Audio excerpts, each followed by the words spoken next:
The D, man. Yeah, shout out my nigga from D's Media, you feel me? Yo, it's your boy D's Media back again with another video. Like, comment, subscribe to the channel on the road to 100K. Today we're going to talk about Kshordy, man, the dude that tragically took his girl out, man, just got sentenced to life in prison. Let's jump straight into it. Pursuant to law, they sentence you to life in prison without the possibility of parole. As to count 2, at the first degree with a firearm, a life felony, I sentence you to 40 years in the Florida Department of Corrections. As to count 3, I sentence you to 15 years in the Florida Department of Corrections. As to count 4, I sentence you to 40 years in the Florida Department of Corrections. As to count 5, I sentence you to 40 years in the Florida Department of Corrections. As to count 6, I sentence you to 40 years in the Florida Department of Corrections. As to count 7, I sentence you to 40 years in the Florida Department of Corrections. As to count 8, I sentence you to 15 years in the Florida Department of Corrections. As to count 9, I sentence you to 1,473 days in the Florida Department of Corrections. I will run the sentences and count 1. My condolences go out to Kshordy girlfriend. This is why a lot of you ladies got to be careful, man, the dude that y'all choosing to be with. You know, a lot of time, a lot of these innocent women is getting caught in the crossfire because they don't want to be with no lanes. They don't want to be with the doctors and the lawyers and the cable guys and all of that. They want to be with the street dudes and the steppers and all of that. And a lot of times when they ops catch them, they don't care about who next to them. You know what I'm saying? It's also rumored that Kshordy, helped bring this guy to justice, which at the end of the day, can you blame him? You know, whether he was pressured by the police or pressured by her family or just, he felt guilty about the situation.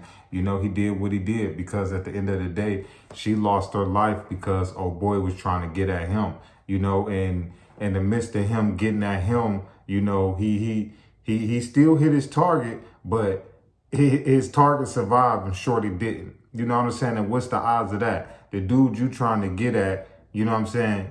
He survived, but his girl don't. And that's the situation that old boy in, but he put himself in it. That's what you call not being patient and not want to wait. If y'all dudes gonna be out here in the streets, when y'all gonna at least come up with some rules and be like, all right, if women around, if kids around, if innocent bystanders around, we ain't gonna do it. You know what I'm saying? We ain't gonna do it in no public place where innocent people can, we ain't gonna do that. Like when we meet up, we gonna make sure ain't nobody around, no houses, though I can respect the young dudes doing this, but all this just, when I see you, it's on site. I don't care if you with your moms, your girls, your kids, or you in a restaurant or whatever, or you shopping. Bro, I don't respect that, bro, because it gotta be some rules and regulations to this junk, man. It's like, how is the kids or the future gonna be able to play in parks or be able to go outside or just do anything that I remember doing as a kid? Like, I remember going to the park and hooping all day long. I remember being outside playing curveball. I remember playing pick 'em up, mess 'em up. Like, I remember playing flag football and all of that. Like, I remember that. And nowadays, these kids don't really got that type of experience no more. All these kids nowadays, they got is video games, but this is why. Because if your kids is around the wrong person, things like this can happen. Wrong place, wrong time. A bullet don't got no name on it. My mom's always told me that. And that's a true, accurate statement, So my condolences definitely go out to the shorty that lost her life, man. But for you ladies out there, man, please have a better choice in men. If you know your dude is getting into stuff and he rapping and he beefing and he doing all of that, what come with that type of lifestyle. So if that's the type of dude that you falling in love with, you got to accept what come with it, but I don't want to be harsh on the girl or her family. But at the end of the day, Kshordy ain't no choir boy. Like, he's a rapper that's dissing dudes into stuff. Cool with I believe Younger Ace and all of that. You got to think you got the Fulio, the Ace junk going on, like all of that. You know what I'm saying? Like, come on, bro. Like, I just feel bad for her, man, and her family, man. So my condolences go out to anybody that was affected by this loss or this tragedy, you know. But let this be a lesson, man, for everybody, man, that, bro, man, if you live in that type of lifestyle, man, you can't be riding with your girl or you can't be riding with just anybody, bro. You can't do that, bro. You chose your life, bro. You can't force your life onto somebody else, bro. And I felt like that's what dude did, bro. His lifestyle is the reason why that girl lost her life, bro. And that's not fair. But it's your boy D's Media signing out. Peace, positivity, network growth. Let's save these kids. It ain't never too late. We tore down these communities. Let's build them back up, man. I love y'all, man. Appreciate y'all for tapping in with me.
The D, man. Yeah, shout out my nigga from D's Media, you feel me?